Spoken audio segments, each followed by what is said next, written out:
about 12 million people following us for health information, and it's not entertainment. It's very bland. I'm just speaking to the camera, but people are tuning in to learn about what's happening to their bodies, what's high blood pressure, what's diabetes, what they can do, what exercise.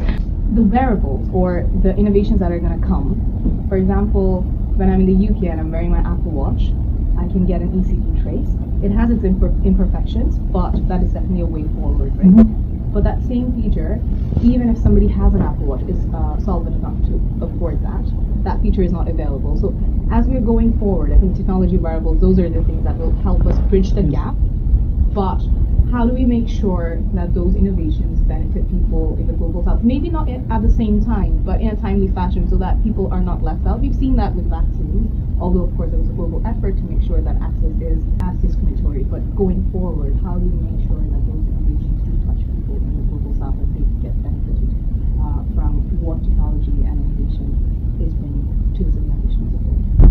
But before you respond, access to health information, this that big gap. So when a person falls ill, they need information, evidence-based information.